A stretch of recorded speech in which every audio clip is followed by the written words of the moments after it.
Buenas tardes, bienvenidos. Mi nombre es Oliva Cortés.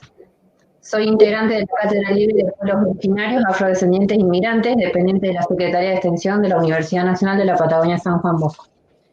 En primer lugar, queremos agradecer a quienes integran la Secretaría de Extensión por colaborar en la difusión de estos diálogos, como así también a los cursantes, diplomandos, quienes se encuentran en diversas regiones y que por esta virtualidad, nos permite encontrarnos. En ese marco les presentamos un nuevo conversatorio cuyo eje gira en torno al pueblo mapuche en Puelmapu, entre la ley y el territorio.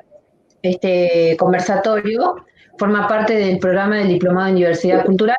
En este conversatorio en particular proporcionaremos elementos teóricos y prácticos que nos permitirán reflexionar sobre la experiencia en relación al acceso a la tierra, indagando respecto a políticas de Estado y estrategias desplegadas por los líderes políticos, para luego posicionarnos en la concepción de los pueblos indígenas como sujetos de derecho y su importancia en el ámbito jurídico. Sobre estas temáticas vamos a escuchar las reflexiones de Matías Jones, en particular con los casos de Nahuel Pan y Yanquetruz, para dar cuenta de la experiencia del accionar de los líderes políticos en relación al acceso a la tierra. Matías Jones es profesor de historia, docente en la Escuela de Nivel Medio de Trevelin, integrante del equipo directivo de la Escuela 7724 de Aldea Escolar Los Rápidos Trevelin, es profesor en Didáctica de la Historia 1 del Profesorado de Educación Secundaria en Historia del Instituto Superior de Formación Docente, o el número 809 de CIEL, es investigador en temas referentes a los pueblos originarios de la Patagonia, es integrante de equipos de investigación sobre historia regional de la provincia de Chubut, y es integrante de la Cátedra Libre de Pueblos Originarios de la Universidad Nacional de la Patagonia San Juan Bosco, sede Comodoro Rivadavia. Mari Compuché, muy buenas tardes a todos los cursantes del presente diplomado. En esta exposición vamos a analizar 3 casos que tienen que ver con Nahuel Pan, Cual y Yanquetruz, en un análisis que va a ser en la larga duración porque nos va a permitir entender el derrotero de estos líderes políticos que, tomando en cuenta las campañas militares de conquista, sometimiento y expropiación llevada adelante por el Estado argentino entre 1879 y 1883, es una bisagra para la historia del pueblo originario de este periodo, y nos resulta interesante partir de allí porque justamente va a ser este momento clave el que va a dar cuenta de los servicios o de las acciones que tuvieron que realizar estos líderes para con el Estado.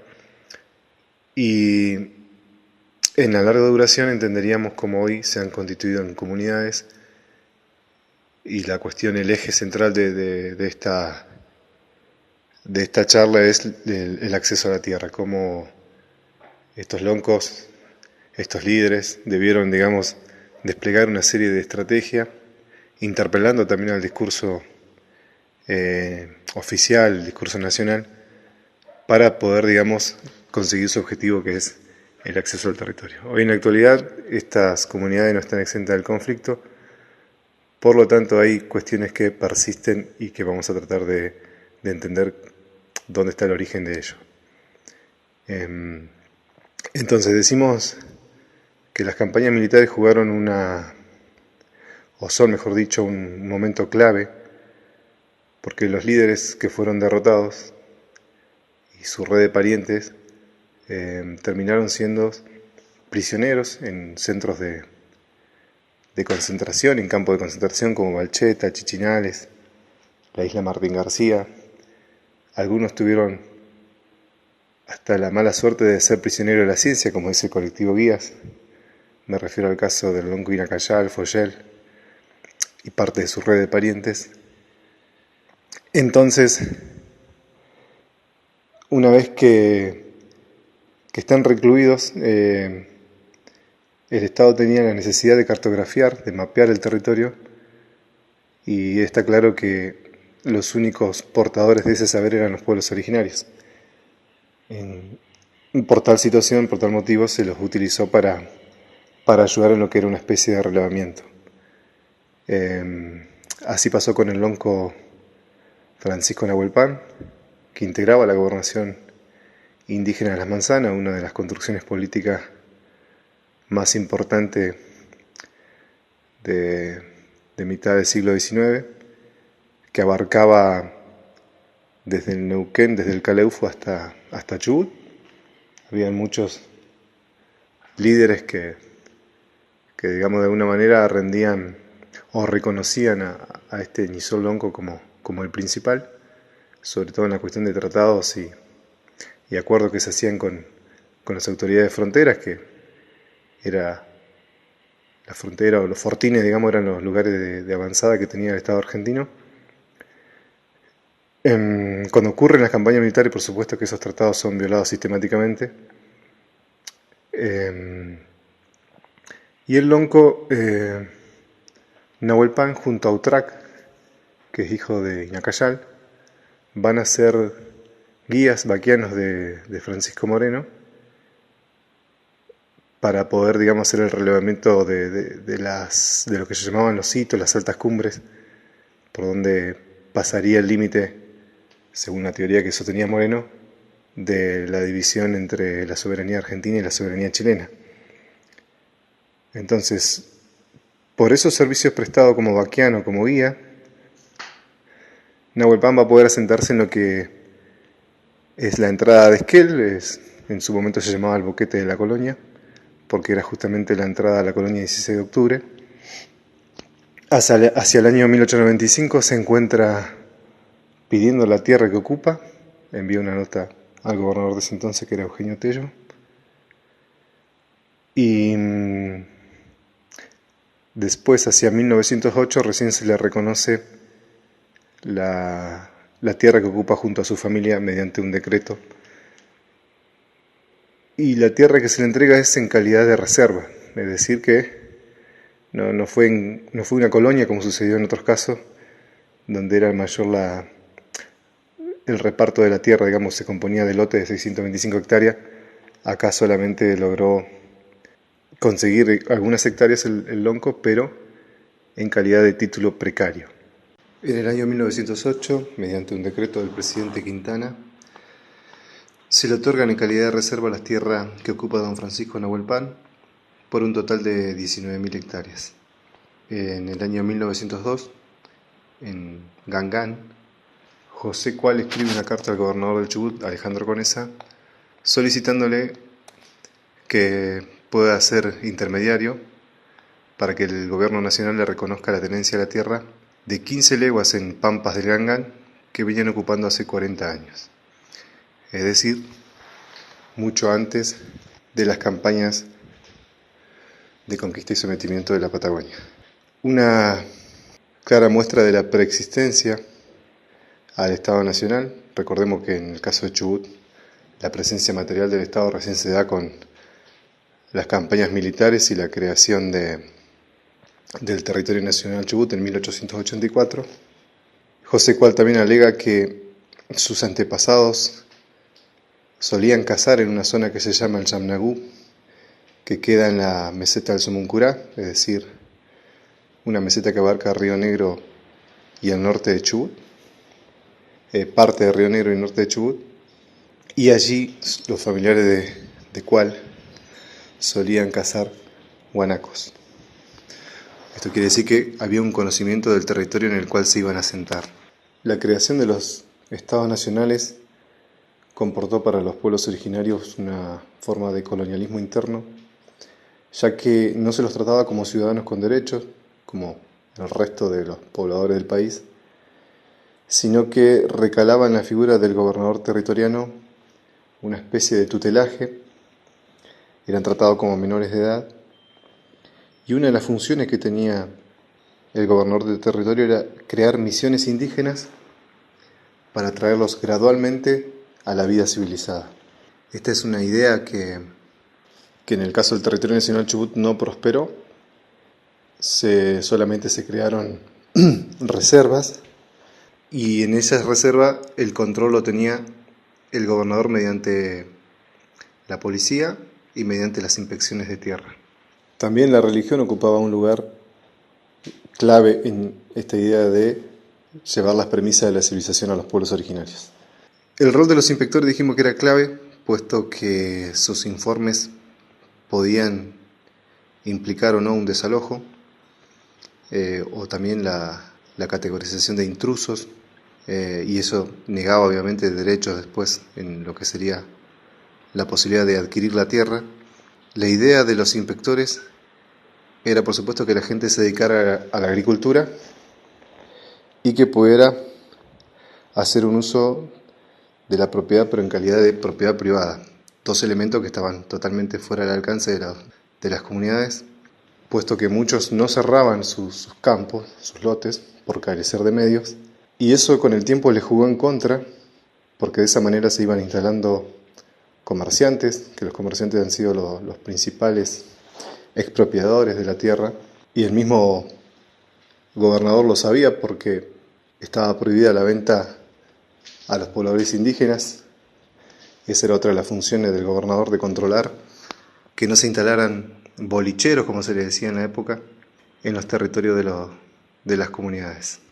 Al respecto hay una interesante nota del año 1891 de varios comerciantes que se dirigen al gobernador del territorio de aquel entonces, solicitando que se deje sin efecto la prohibición del comercio con los indios.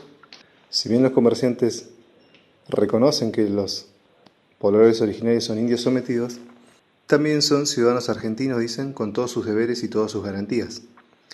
De tal manera, lo que les querían decir al gobernador, que podían decidir libremente si querían comerciar o no con ellos, digamos. Pero el gobernador le responde que no era oportuno, porque justamente uno de sus deberes era que los debía traer a la vida civilizada, y el alcohol, por supuesto, era un elemento degradador. En el año 1916 se crea la Colonia General Arenales. El inspector de tierra, Santiago Bello, decide otorgarle 39 lotes en carácter de tenencia precaria a la familia del cacique José María Yanquetruz, quien había solicitado la tierra anteriormente en los años 1914 y 1915. Y según el análisis del inspector, va a entregar los lotes según la cantidad de hijos, la hacienda y las condiciones del terreno. Por supuesto que para poder acceder a la tierra se tuvo en cuenta esta idea de las mejoras. Las mejoras siempre consistían en tener, por ejemplo, corrales. También estaba la cuestión del hábitat, es decir, que no vivan en toldos, que se hayan convertido al catolicismo, mejor si estaban casados civilmente, si había miembros que habían servido en el ejército, y por supuesto también se valoraba el hecho de construir alguna escuela. Entonces, todos esos elementos los tuvo en cuenta Santiago Bello para poder otorgar la tierra. Lo interesante acá también es la autoadscripción de los pobladores. Ahí, digamos, tuvo algunos criterios Bello para ver a quién le entregaba la tierra y a quién no, porque decirse indígena chileno, por supuesto que para los inspectores de tierra no estaba bien visto, porque era un elemento, digamos, extraño, un extranjero. Entonces, en ese caso debía resolver qué era lo mejor para la comunidad. Pasó, por ejemplo, con Antonio Coloma, que estaba casado con una hija de Yanquetruz, pero como este señor Coloma había otorgado un edificio para que se cree la escuela en Blancuntre, esa acción le permitió acceder a la tierra. Otro aspecto interesante de esta visita es que se entregaron lotes a mujeres, por ejemplo, a Agustina Moreira, a Cecilia León, a Carmen Yanquetruz, a Máxima Gómez y a Dionisia Pereira. El mismo inspector también va a desalojar a un comerciante español, a Juan Vázquez, para darle esa tierra a Adolfo Nahuelquir Chiquichano, considerado uno de los primeros pobladores del lugar, e incluso este señor Chiquichano había viajado a Buenos Aires para gestionar la tierra, por lo tanto se le permitió poblar. En el año 1922 se crea la escuela de Yalalaubat por gestiones de Adolfo Nahuelquir Chiquichano y de Zoilo Moreira. El hecho de construir escuelas era una forma también de mostrar pertenencia a la nación. Este es un elemento clave en muchos lugares, en muchas comunidades. Lo hizo el Lonco Nahuelpan en 1905. También, por supuesto, el Lago Rosario en 1934. Don Manuel Villaguala creó la escuela porque el hecho de que muchos eran mapuches, nacidos en el Gurumapú, significaba que acá, en estas tierras que había conquistado la nación argentina, no había posibilidad de ser parte de la nación, si no se demostraban algunos gestos como la creación de escuelas. Ese es un hecho del cual se percataron muchos líderes y decidieron construir las escuelas para mostrar, ¿no es cierto?, esta idea de la pertenencia a la nación. En el año 1940, la familia Cual decide una estrategia basada en la territorialidad, en la genealogía de la territorialidad, aludiendo a sus servicios prestados como vaquianos, como soldados, en lo que fueron las últimas campañas militares, y se van a autorrepresentar como indígenas argentinos. Esta adscripción tiene que ver con una estrategia de los miembros de la comunidad, puesto que si bien comporta un colonialismo interno, que es un colonialismo del ser, como diría el sociólogo peruano Aníbal Quijano, era una de las maneras de demostrarle a la nación la participación que se había tenido en la construcción de esa nación en un territorio como el de Río Negro y Chubut. Tal es así que después de 2 años, en 1942, se le van a adjudicar solamente 2 lotes y se le van a eximir del pago de pastaje. Y en el año 1998 van a obtener un título de propiedad, pero solamente por 5.342 hectáreas. Y la comunidad, digamos, nunca renunció a la cantidad de tierra que les correspondían, que le fueron otorgadas en 1902, que eran 15 leguas en total. Siguiendo con esta idea de la respuesta a las políticas estatales, en el año 1995 la comunidad decide inscribirse en el registro provincial, la ley 4013. Habíamos dicho que la presencia de comerciantes en las tierras de las comunidades estaba prohibido, que esa era una de las funciones del gobernador de territorio, de controlar que no se llevara adelante, sobre todo por el comercio de bebidas alcohólicas. En el caso de la Colonia General de Arenales, el inspector Bello otorgó la ocupación a Agustín Pujol, un importante comerciante que estaba radicado en Puerto Madryn, pero que construyó, digamos, su fortuna en la meseta, en Gastre, Gangán, pero practicaba una ocupación absentista, es decir, que ocupaba campos compuesteros. Y este permiso de ocupación dentro de tierras de la comunidad va a generar con el correr del tiempo problemas. En una entrevista con Eduardo Ortega, que oficiaba de CPI, es decir, que participaba del Consejo de Participación Indígena, nos contó como mecanismo de endeudamiento que llevaban adelante los comerciantes con pobladores. A continuación vamos a escuchar el audio para tener más detalles sobre esta práctica. No llevaban a nada, no teníamos un mango, pero nosotros. ¿Y ustedes sacaban el boliche los vicios? Claro, en Gangán, ¿viste? Y bueno, este turco dice, mirá, ustedes son buenas personas porque todos los años esquilan, trabajan. Para mí, dice yo, con ustedes, pero le voy a notar algo, dice. A Barros le interesa el Mallín de Yala, ¿viste? Le interesa el Mallín, pero quiere estar bien con ustedes, pero lo quiere sacar a ustedes. ¿Y cómo? Y bueno, él dice, ustedes me deben, ¿viste? Que ya no, ¿viste? Ya lo primero, ¿viste? Ustedes me deben ponerle ahora 20.000 pesos, ¿viste? Que la ganaría poco, ¿no? Él dice que ustedes lo van a pagar, en 2 o 3 años, 2 o 3 cosechas, ya se aseguró las 3 cosechas, el hijo de puta. Y dice, pero este hombre dice que le compraría una casa a tu abuelita, dice, y a tu mamá, entre León, o madre, y él levanta el embargo, y ustedes quedan 0 deuda conmigo. El tipo es el tipo. Yo era pibe, ¿viste? Tampoco lo habíamos metido así. Estamos integrando recién la cooperativa, estamos empezando a hacer alguna acción, ¿viste? A conocer la oficina tierra, eso.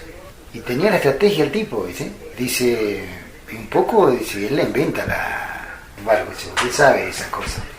Pero yo si se alejan de ese tipo, mejor, porque yo sé que ustedes entre años, y nosotros más vale que sí, te pagamos entre años, pero que el tipo no se meta, ¿viste? Entonces, esos pobladores que perdieron sus campos, después van a formar parte de una aldea escolar, que es la aldea de Yalalaubat. En el caso de la tierra de la reserva de Nahuelpan, en el año 1937 se produce un violento desalojo de unas 300 personas. Este desalojo es perpetrado por algunos integrantes de una cierta élite que controlaba el poder en la ciudad de Esquel, sobre todo con mucha influencia de parte de los hermanos Nicanor, Lorenzo y Gualberto Amaya, y otros terratenientes como Benito Alemán, que en numerosas notas, sobre todo al Ministerio de Agricultura, a la Dirección de Tierra, buscaban quedarse con los lotes de los pobladores de Nahuelpan. Es así que en el año 1937 entonces decide dejarse sin efecto la reserva y esas tierras pasan a ser arrendadas por estos señores, en su mayoría, y las personas que son desalojadas tienen como destinos las comunidades de Hualjaina, Cusamen, Lago Rosario y Sierra Colorada. Después, con el paso de los años, en 1943,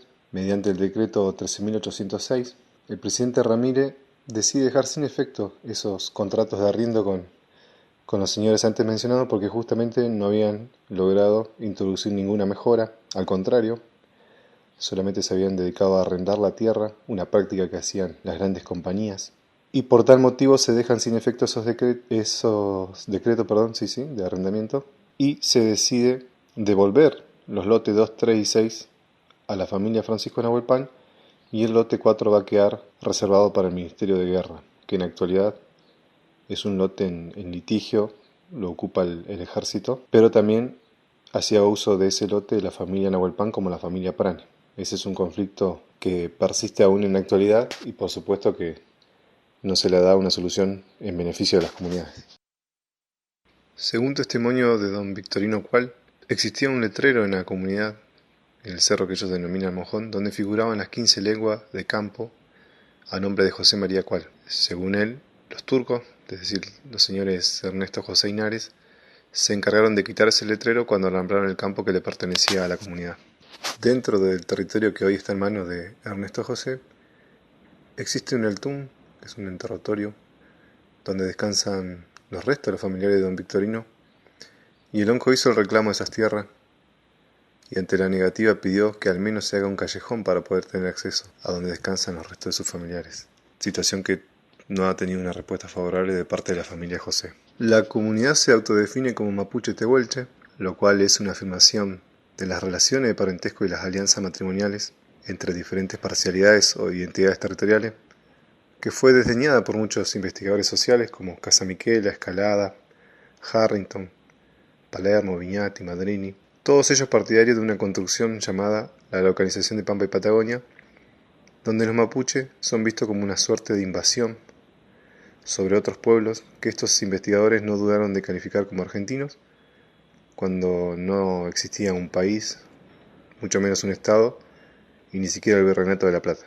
La tesis de la localización ha sido utilizada como elemento probatorio en una pericia antropológica, donde el consultado fue el señor Casamiquela, y él, aludiendo a esta teoría, argumentó que Crescencio Pilquimán no podía reclamar tierras en territorio argentino, puesto que se autodefinía como mapuche, y según su interpretación, el mapuche es chileno, es oriundo de Chile, entonces por lo tanto era un invasor, y ese fue el argumento utilizado para no entregarle la tierra a don Pilquimán. La comunidad Mallín de los cuales participa, junto a otras comunidades organizadas de la Meseta Norte, de encuentros periódicos junto a Laguna Fría, Blancuntre, a Ñuquemapu del Escorial, a Lagunita Salada, a Taquetrén, El Mirador, Blancuntre y Yalalaugat. Y esas reuniones son sumamente importantes porque se discuten sobre todo lo que tiene que ver con las leyes, con los derechos de los pueblos originarios, con participar de actividades que refieren a la cultura de los pueblos, ejerciendo el derecho a la participación y a la autodenominación como pueblos originarios. En el año 2007 dirigen una carta al gobernador Das Neves, aludiendo al engaño al que fueron sometidos los mayores. Ahí se aclara que se utilizó a gente analfabeta para que firmara una carta diciendo que no eran pobladores originarios. Y en esta nota los miembros de la comunidad argumentan la lucha que lleva adelante la comunidad junto a otras comunidades sobre la recuperación de tierras, y también se menciona el acompañamiento de algunos casos de expropiación, como se menciona a Pichalao en la zona de Gangán, de Chacay Barruca, a la familia Hueche, y también al caso Pilquimán que nombráramos en la zona de Cerro Bayo. En el año 2001, la comunidad Machín de los cuales envía una nota al gobernador para que reconozca el equívoco en cuanto a una leyenda expresada en la entrega de título que dice donación de inmueble y adjudicación a título gratuito, dando cuenta que justamente el pedido del reconocimiento de las tierras ya estaba en la Constitución Nacional, en el artículo 75, inciso 17, y claramente la familia cual quería demostrar su preexistencia al Estado, y por ello deciden enviarle una nota al gobernador para que aclare la situación de la leyenda que desconocía la Constitución, la ley fundamental. En la entrevista que sostuvimos con Eduardo Ortega, nos contaba que se pudo recuperar un territorio expropiado que pertenecía a la familia Currumil y que en el año 1984, junto a la familia Chiquichano, se decide acceder de nuevo a ese territorio y según Ortega hubo un enfrentamiento armado con los peones de un terrateniente llamado Barros que los quería desalojar, pero gracias a esa resistencia se pudo recuperar el territorio.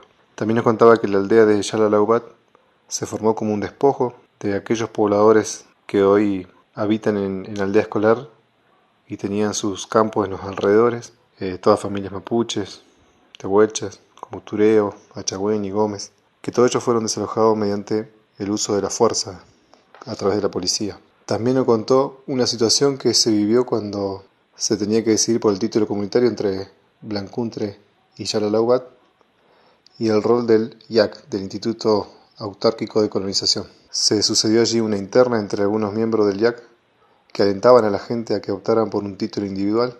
De esta forma podrían vender y eso generaría, por supuesto, problemas o conflictos hacia el interior del resto del territorio comunitario. También nos comentó cómo en esa reunión la minera presionaba al señor Chiquichano, que es el presidente de Blancuntre, para pagarle la mensura, y Ortega nos contaba, él siendo CPI, obligó de alguna manera al INAI, al Instituto Nacional de Asuntos Indígenas, para que pudiera pagar la mensura y no que lo haga una empresa privada como la minera. Por último, y a modo de cierre, vamos a escuchar un audio de esta situación de la que venimos charlando, de cómo operó una especie de colonialismo interno y aún opera en relación a un chenque que se encontró en inmediaciones de Blancuntre y la situación que generó en relación a la decisión del gobierno, el rol de CENPAT y también el rol de la Iglesia Católica. Así que los dejamos con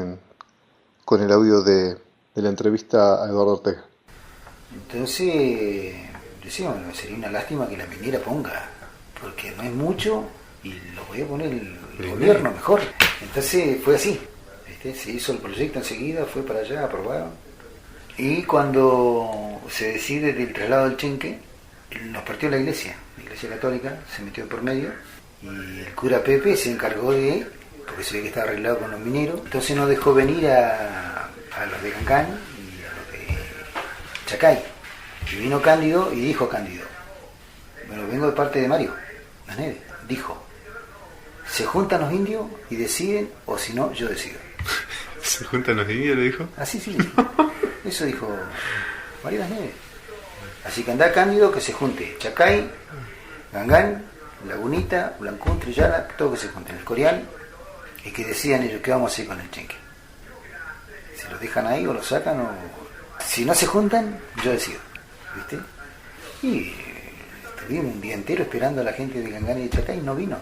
El cura se encargó de decirle, no, política, es mentira, el mensaje está mal, no va a haber reunión, van a ir de gusto, no vayan, tenemos otras actividades. Y le ha dado unas misas, ¿viste? Los otros pavotes se quedaron, ¿viste? No vinieron. Y decidió un poco Las Neves, bueno, se saca. Lo llevamos a CENPAT, Las Neves dijo, yo lo llevo al CENPAT. Sí, de una nomás. Entonces después le deslindaron a Francisco, que él decida, los otros, ¿no? Bueno, que decía Francisco, que está más cerca, porque a mí la minería no me va a molestar, decían de Chacay, porque estamos lejos. Y después de vuelta se encargó el cura de hacer otra nota, una denuncia en contra de Francisco porque decidió del traslado del chenque. Y le hizo firmar a todo, a Huichulé, le hizo firmar a todo lo que dieron, bueno, decidí vos. Lo juntamos nosotros tres. Y nosotros decíamos, bueno, decidí vos. Qué estratega el cura, ¿eh? ¿Viste? Se encargó de hacer dos cosas. Decidí vos. Y después, que vos decidiste, nosotros, viene el cura y te firmamos una nota y te hacemos una denuncia vos. La firmamos. Porque eso hicieron, hizo eso el cura. Se encargó de eso, lo hizo Percha, ¿viste? Porque quedamos mal todos. Yo me encargué de ir a Laguna Fría, Gangán, che, muchachos, pero no fueron. Juntémonos, porque fue gasto, porque de ir hasta allá, volver dos o tres veces para que no termine la relación mal. Tú de Francisco lo querías colgar al otro, ¿viste? Sí, si no lo agarro a esto, lo hago mierda, porque hablamos, me delegan, después me denuncian y firman y me citan en la comisaría, aquí estamos jugando, no somos pibes. Pero el muy vivo fue el cura. El cura fue porque el cura armó toda la tramoya para quedar bien él, sí, sí, y generar el conflicto en la comunidad. Sí. Y después el cura se pegó con Francisco, ¿viste? Porque hizo la cagada. Sí, Francisco, don Francisco, invernáculo, cobertizo para cosas, ¿viste? Pasaremos adelante con la parte de la doctora Sonia Liliana Ivanov. Ella va a tratar sobre pueblos indígenas como sujetos de derechos y la importancia en el ámbito jurídico. Sonia es profesora en historia, es abogada, especialista en políticas sociales, especialista en derechos humanos de los pueblos indígenas, es especialista internacional en pluralismo jurídico igualitario y descolonización, es perito en antropología aplicada, es coordinadora de la Cátedra Libre de Pueblos Originarios, Afrodescendientes y Migrantes, dependiente de la Secretaría de Extensión Universitaria de la Universidad Nacional de San Juan Bosco. Es docente de la Tecnicatura en Gestión Cultural y Mediación Cultural de la Facultad de Humanidades y Ciencias Sociales. Es docente del Instituto Superior de Formación Docentes número 806 de Comodoro Rivadavia. Es docente capacitador del Instituto Superior de Formación Docentes número 818 con orientación intercultural bilingüe. Es coordinadora de distintos proyectos de articulación intercultural junto a comunidades indígenas y es asesora y ejerce la defensa de miembros de comunidades y pueblos indígenas. Bueno, buenas tardes a todos y a todas. Mari Compuche. Queremos destacar justamente que, bueno, el eje de nuestro seminario, que retomando un poco los contenidos que dieron nuestros compañeros Verónica Miranda y Daniel Loncón en el eje anterior, hoy en el eje 2, en el campus, ustedes podrán ver pueblos originarios, sujetos de derecho, trayectorias históricas y pluralismo jurídico. Y en estos tres grandes ejes que nos proponemos en este diplomado de diversidad, el objetivo para los participantes de este diplomado y en este seminario comiencen a deconstruir ciertos conocimientos que nos fueron dados, que hemos aprendido y que de alguna manera, a la luz de tres percepciones que resultan en cuenta, hoy el sujeto colectivo pueblos originarios no siempre tuvo la misma aplicación del derecho. Resulta necesario para esto adentrarnos en procesos históricos para poder hoy comprender por qué estamos frente a sujetos de colectivos, sujetos de derechos reconocidos, de sujetos de derechos humanos, y que esto tiene que ver con el cambio hace 25 años de la reforma de la Constitución Nacional, donde incluye o surge a partir del precepto del artículo 75, inciso 17, que previo a la conformación y a la consolidación del Estado argentino, preexisten étnica y culturalmente pueblos indígenas. Pero esta continuidad histórica resulta necesaria a veces poder explicar a través de la propia memoria de los pueblos originarios, a través de la trayectoria histórica que atravesaron estos pueblos y las personas, y el derecho que se fue forjando a lo largo del tiempo en su vinculación con las personas o los pueblos indígenas. Pero la idea era conocer casos puntuales y muy conocidos en la provincia del Chubut, como para después adentrarnos en esto de entender desde el derecho estos procesos culturales que debieron atravesar las autoridades o los miembros de comunidades en la búsqueda del acceso a la justicia y a la defensa de sus derechos.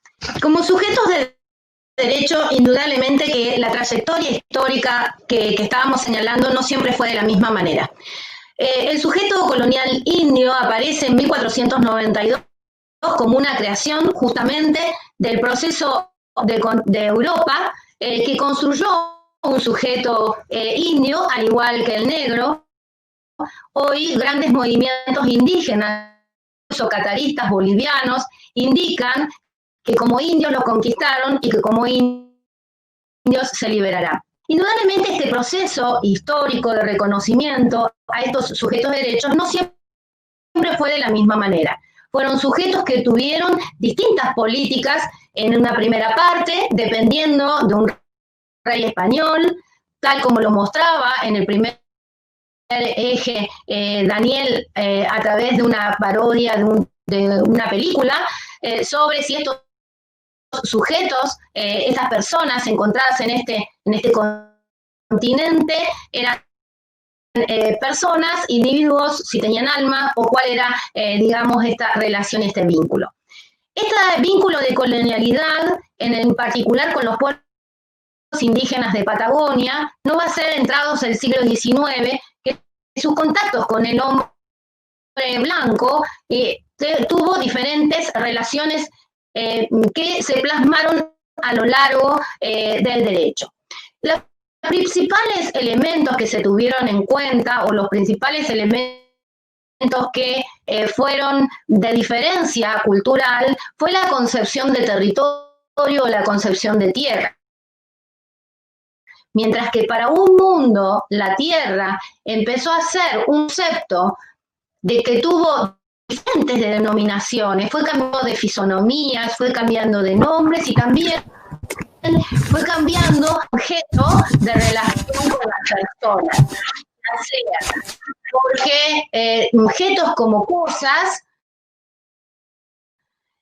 objetos como renta, como objeto que me permite conformar un territorio, un territorio que se convierte en territorio de otro, como es la superposición entre el territorio de los estados y los territorios ancestralmente ocupados por los pueblos indígenas anterior a la conquista y la colonización.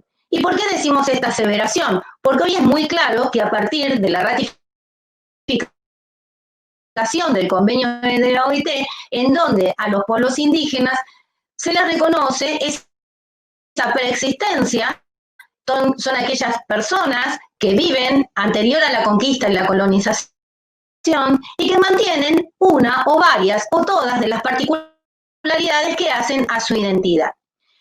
Los pueblos indígenas no siempre tuvieron la misma vínculo y relación con el Estado. En particular, en nuestro país, tal como señalaba también Daniel, el primer eje, los pueblos indígenas fueron convertidos en una individualidad. La primera constitución de nuestro país indicaba pacificar al indio, es decir, se habla de una singularidad, para después pasar 150, casi 150 años posterior, con la reforma de nuestra Constitución, a entender que es un sujeto de incidencia colectiva. Este tránsito o esta continuidad histórica la hemos aprendido muy cercenada y muy fragmentada. También lo ha sido el derecho. Tenemos que pensar aquellos operadores jurídicos o los que estamos vinculados al derecho, que no siempre la concepción del indígena fue de la misma manera. Y no siempre tuvo el reconocimiento de derechos que hoy sí gozan a partir no solamente de la reforma de la Constitución, la ratificación del convenio 169 de la OIT, sino también de la incorporación de los tratados internacionales de derechos humanos que la propia Constitución en el artículo 75, inciso 22, estipuló. Pero la reforma de la Constitución fue mucho más allá. Si nosotros observamos el artículo 75, inciso 19, claramente, y pido disculpas porque esto estaba en la placa, pero aquellos que estén en el campus, todo esto lo vamos a incorporar en el campus para que ustedes lo puedan también leer, material de lectura. El artículo 75, inciso 19 de nuestra Constitución Nacional, plantea claramente el derecho a la identidad y el derecho a la pluralidad, y a que es necesario que el Congreso de la Nación legisle en consecuencia. Hay muy pocos en estos últimos 25 años procesos legislativos en el Congreso Nacional que estén trabajando al respecto. De hecho, actualmente el INADI, el Instituto Nacional contra la Discriminación y la Xenofobia, está planteando distintos foros y conversatorios, invitando a los distintos sectores, a organizaciones, comunidades, a naciones indígenas, a diferentes sectores que hacen a la diversidad, no necesariamente la diversidad cultural o la diversidad sociocultural, sino que plantean un plan camino hacia la discriminación. Justamente los procesos en los cuales se vieron afrontados los pueblos indígenas sometidos a este tipo de prácticas que los llevaron desde una práctica asimilacionista, asimilarlo en un ser nacional, a identificarlo en un proceso de paisano, de gaucho, folclorizar al indígena de las Pampas, a nacionalizar incluso en algunos procesos históricos de nuestro país a quienes son indígenas de Argentina y quienes no lo son. Todas estas representaciones y estas representaciones discursivas que se hicieron a lo largo de la historia en su relación con los pueblos indígenas, encontró también sustento, fundamento, lo podemos encontrar en la literatura, en la música, el arte, no estuvo exenta de afianzar este tipo de nacionalidad forzada, estos maquillajes forzados que obligaban a hacer a una persona de una identidad étnica cultural a ser una identidad mayor y global. La Constitución de 1853 parte de un monismo cultural, monismo que implica un único idioma, un solo ser nacional, una sola propiedad, la propiedad privada. De hecho, establece una única religión y para el destino de los pueblos indígenas era pacificarlos y dar en la tutela de la Iglesia Católica su conversión al catolicismo para la civilización. Hay que entender que pasaron muchos años y que en estos procesos se han formado, capacitado, egresado, graduado en muchas universidades, tanto fiscales como jueces, en donde, y por supuesto, a quienes tienen la toma de decisión en gestiones, en donde una de las partes se autorreconoce o se autopercibe pertenecer a un pueblo originario, se ha formado con estos imaginarios y estas representaciones. La Constitución, si bien hace 25 años, no cambia el paradigma y en particular nos obliga a pensar en el paradigma de la diversidad cultural, partiendo de esta reparación histórica de reconocer que anterior a la conformación de los estados preexisten pueblos étnicos y culturales. Fue difícil, pero fue unánime el voto hace 25 años en redactar esta Constitución. No obstante, en aquel entonces, también en el recinto, y consideramos que la gran fuerza que hicieron los integrantes de pueblos indígenas, muchos hoy que ya no nos acompañan, pero caciques y autoridades de la provincia de Chubut, de organizaciones, estuvieron presentes en Santa Fe. Y hay que decir que fue un trabajo de mucho esfuerzo, no fue una dádiva ni una concesión por parte de los convencionales constituyentes el entender la necesidad del cambio de paradigma, salir de un paradigma monocultural para adentrarnos en un paradigma de la diversidad cultural. No obstante, este reconocimiento a su identidad y a su reconocimiento que tira de bruces cualquier intento de decir que son de una nacionalidad o de otra, o de atribuirle la necesidad a ciertos hechos históricos que todavía ponen en relieve, como la conquista del desierto, o el hablar desde concepciones, desde la antropología y la sociología, que este es un país que venimos de los barcos, que este es un país constituido en crisol de razas, y indudablemente todas estas formas de representación responden a viejas disquisiciones discursivas, homogeneizantes y colonizadas que nos deben hoy interpelar en nuestras propias prácticas profesionales y en las prácticas cotidianas. Los pueblos indígenas son una continuidad histórica de esos procesos.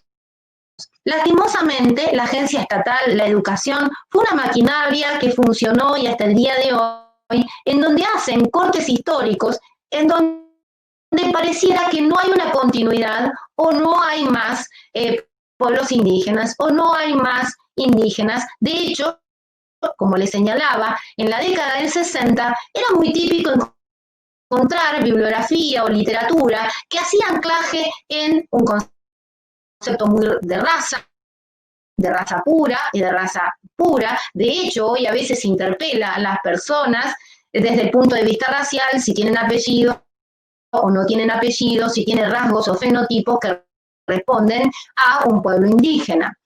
De alguna forma, ese monismo cultural, a pesar del cambio legislativo, continúa, sobrevive en las líneas discursivas o a la hora de tomar decisiones cuando una de las personas se autorreconoce pertenecer a un pueblo originario. El derecho a la identidad y a la autoascripción de pertenecer a un pueblo originario es un derecho inalienable, imprescriptible, propio de las personas y que en realidad no debería estar sometido a una ley así lo indique. No obstante, en las últimas recomendaciones realizadas por el Comité contra la Eliminación de toda forma de discriminación racial, evaluado el Estado argentino en el 2017, hizo hincapié y fuertes recomendaciones a la Argentina por el incumplimiento a este tratado internacional que está incorporado en el artículo 75, inciso 22 de nuestra Constitución Nacional. Porque el comité encuentra que existe en la sociedad argentina una fuerte discriminación estructural enraizada y que el racismo perdura como práctica de relación con ciertos sujetos colectivos, como son pueblos originarios, afrodescendientes, migrantes, pueblo gitano o romaní, y las diversidades de género. Esta particularidad, entre ellas, que se advierte el Comité contra toda forma de eliminación, plantea la necesidad también y recomienda al Estado argentino de la posibilidad de sancionar por el delito de discriminación racial, incorporándolo a los plexos normativos, a los códigos, en aquellos casos en particular que se da un exacerbado uso de las fuerzas de seguridad cuyo basamento de violencia institucional sea un basamento racial o de discriminación, como agravante ser un tipo penal. Es mucho por trabajar sobre estos aspectos, pero que indudablemente hoy están en la discusión de cómo el paradigma de la diversidad cultural que la propia Constitución hace 25 años en su reforma incorporó en el articulado. Me gustaría justamente conocer, dar a conocer en el conversatorio de hoy de la historia de estos loncos como una continuidad histórica y que no finalizaron justamente con estas expediciones militares o este hecho histórico conocido como la conquista del desierto, que pareciera que acabó, exterminó y asimiló a la sociedad nacional a todos los integrantes de las tribus y los grupos que existían en Patagonia. Bueno, parte de lo que estábamos queriendo compartir con ustedes era este proceso histórico que había comenzado en esta evolución de reconocimiento de derechos que se remontaba a 1492 concretamente, y que era una línea histórica, esto entender que los pueblos originarios son una continuidad histórica a lo largo del tiempo, que que nunca se fueron, que siempre estuvieron, y que en su relación con la población y con el gobierno y las denominaciones de las leyes, en particular, fueron tomando distintas denominaciones. Esta particularidad de denominación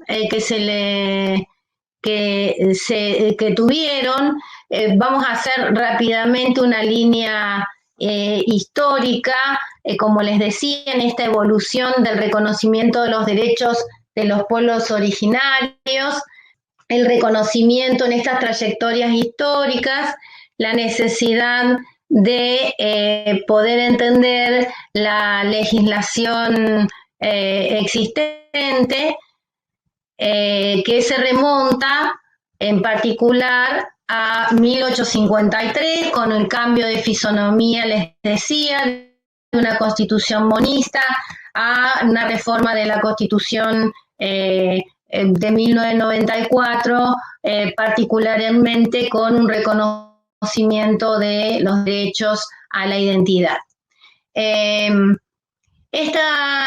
el camino, por supuesto, en estos procesos de trayectorias de reconocimiento para los pueblos indígenas, la ratificación del convenio 169 de la OIT es sumamente importante. Es un convenio que de alguna manera instala el concepto o la definición de pueblo indígena, a pesar de que trae una larga discusión tanto en los organismos internacionales de protección de derechos humanos como también en los propios indígenas, en su relación con la sociedad no indígena.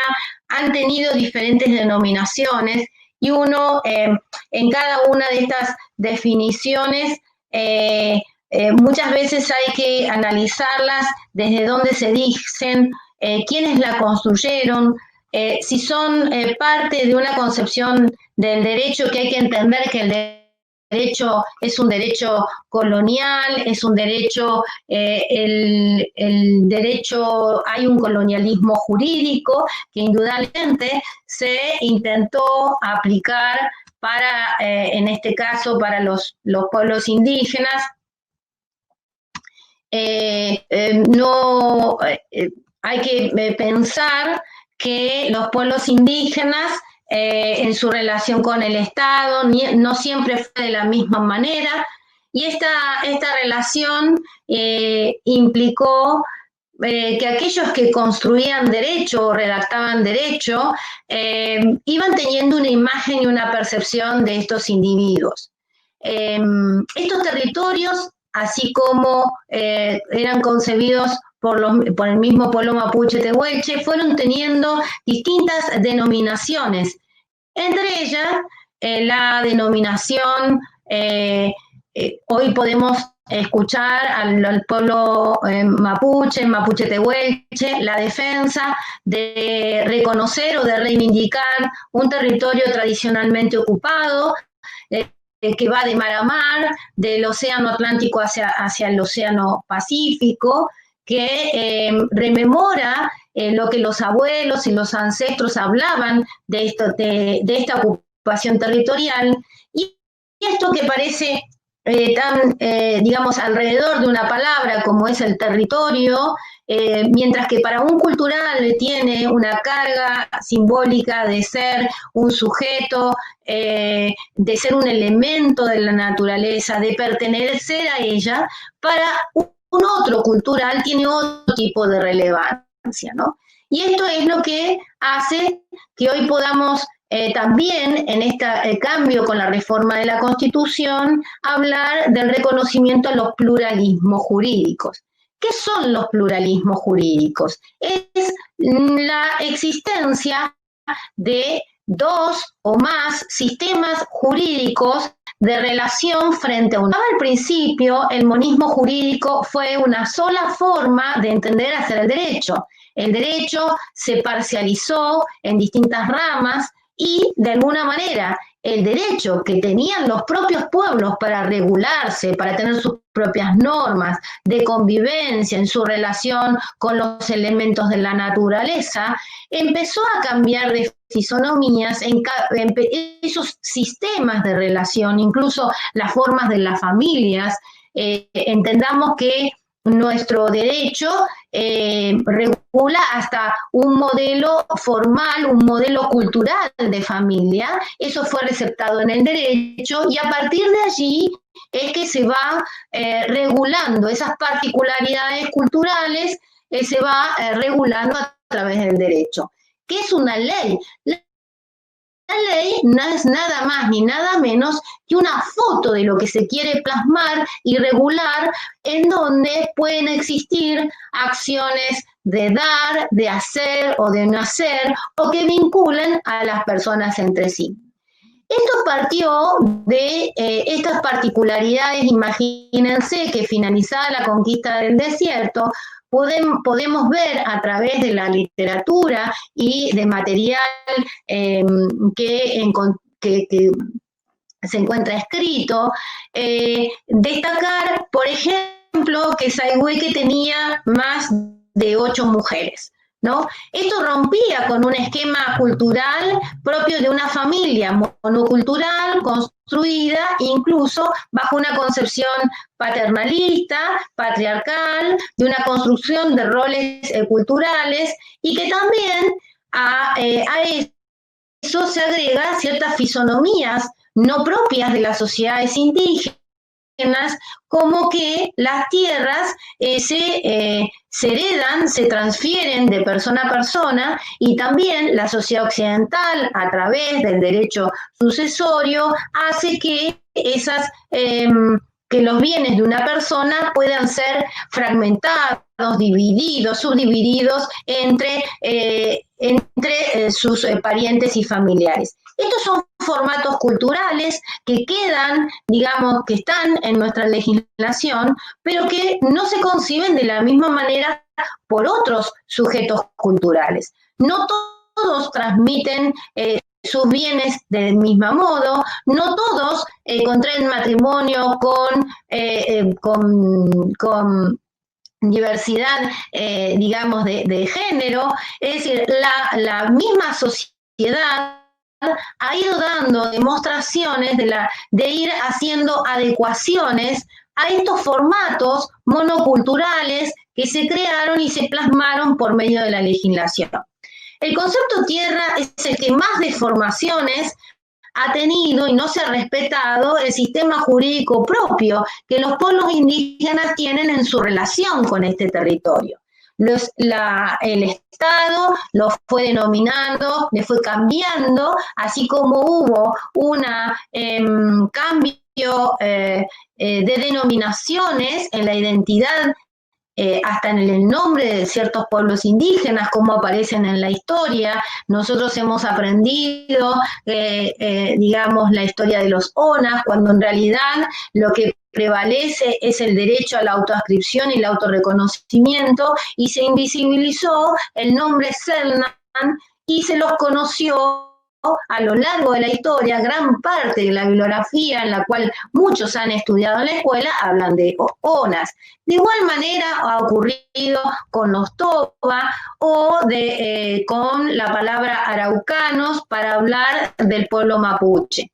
No solamente la historia nos devela la necesidad de ir cambiando, corriendo estos maquillajes monoculturales para adentrarnos en paradigmas de diversidad, sino que lo vemos en la identidad de las personas, sino también en los objetos que se relacionan con las personas. Y como les decía, el tema tierra y territorio también fue algo que cambió de denominación.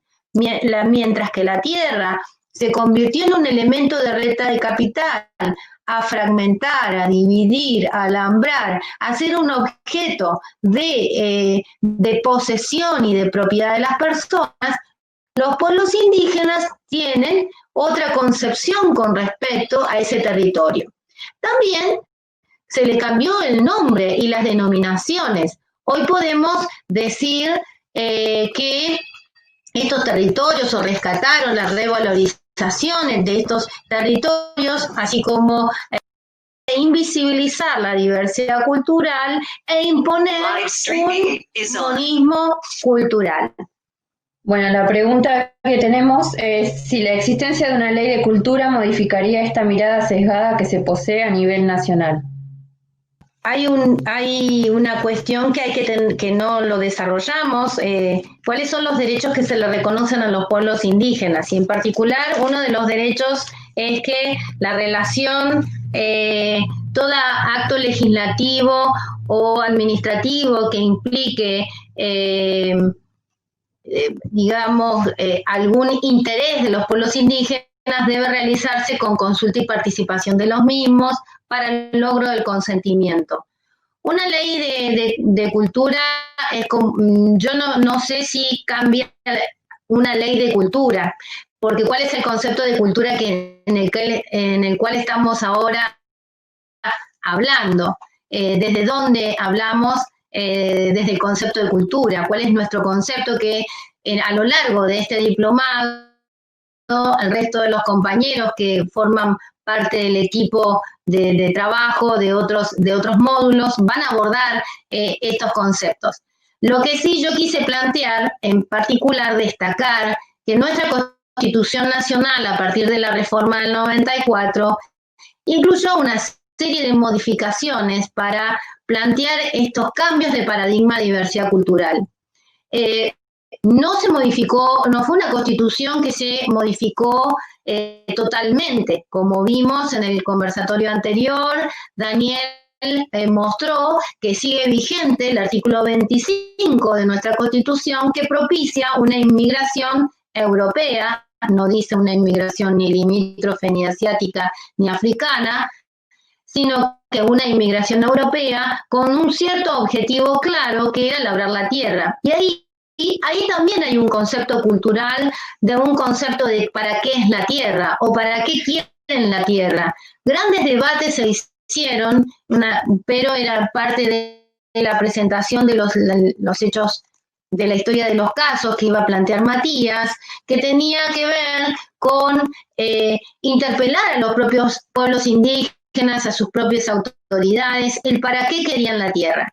De hecho, muchos hoy se preguntan ¿para qué quieren tanta extensión o hectáreas de tierra? Digamos una comunidad, ¿no? Mientras que este hecho histórico de la conquista implicó desplazar, despojar, disponer de estos territorios indígenas, entregarlos como colonias pastoriles a colonos extranjeros, en donde había una cosmovisión, había una predominante en la relación con ese territorio, y lo que se trajo es otra forma cultural de concebir, ese mismo objeto. También la ciencia jugó un rol muy importante en esta trayectoria, porque no solamente la conquista del desierto implicó llevar prisioneros a la isla Martín García, generar campos de concentración de niños, niñas, mujeres, sino que también la ciencia en ese momento, en pos de generar un saber universal, creó una cosificación del sujeto, cosificación del indio, y lo convirtió en un objeto de estudio a través de ciertas ciencias universales heredadas desde la Europa occidental, no precisamente desde la zona oriental.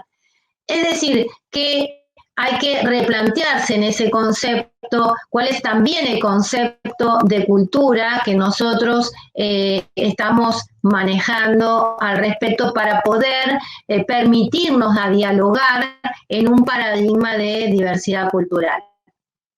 Bueno, no habiendo más preguntas, para finalizar agradecemos la presencia de la doctora Ivanov y asimismo el profesor Matías Jones y a todos los presentes en el conversatorio. Y bueno, les deseamos buenas tardes y hasta la próxima vez.